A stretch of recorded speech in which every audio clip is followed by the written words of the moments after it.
Olá pessoal, essa aula é super importante, você vai se deparar com ela na sua prática médica em vários momentos, que é fibrilação atrial, a famosa FA. Fibrilação, pessoal, também você pode encontrar outras terminologias como supraventricular, né, que nada mais é que um distúrbio da condução elétrica do coração. Tá? Ela causa um ritmo irregular e rápido. Okay? Lembrando que o ritmo normal é chamado sinusal, tá? E o intervalo entre as contrações dos ventrículos, praticamente na fibrilação, nunca é o mesmo. Então, bora ver mais ou menos o que é um traçado clássico do ECG, tá? Primeiramente, vocês estão observando aqui embaixo que uma melhor forma é que ela possui ausência da onda P. A onda P, como vocês estão observando, é antes do complexo QRS. Então, bora, pessoal, a gente lembrar que nós temos o traçado clássico. Nós temos que lembrar um pouquinho de anatomia e fisiologia, né? O pulo do gato está na onda P, tá? Aqui, ó, ausência da onda P, que é a despolarização dos átrios, aqui como a gente está vendo. E a onda P a gente tem que lembrar que é antes do complexo QRS, que é ventricular. Você lembrando que a contração atrial e tem um retardo aqui, né?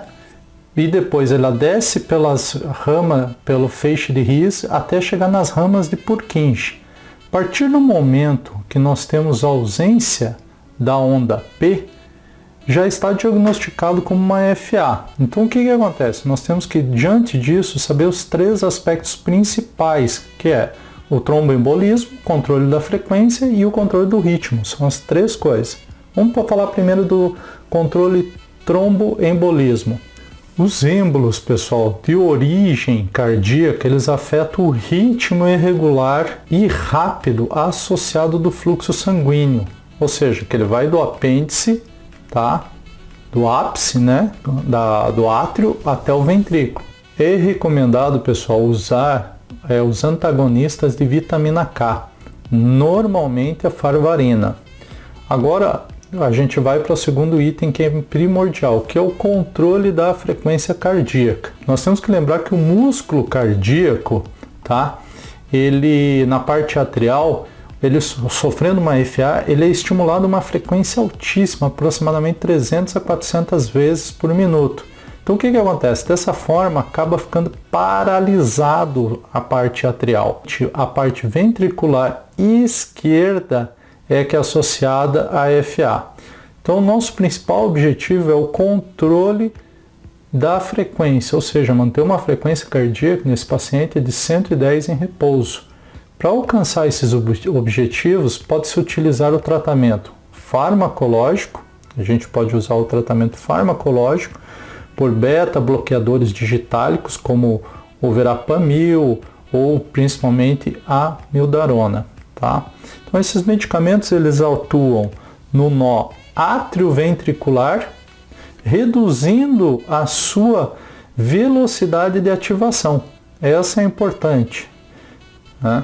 Então, assim, a decisão de qual medicamento ou qual combinação de medicamentos utilizar um paciente com FA deve ser tomada considerando as comorbidades do paciente e os sintomas também, bem como possíveis efeitos adversos.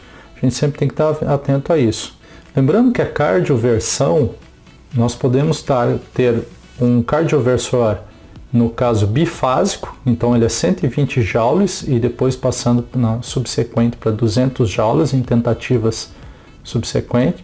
Agora, já se o cardioversor for monofásico, a primeira é de 200, a segunda é de 300 e a terceira é de 360 subsequente. Isso sempre está anotado nele.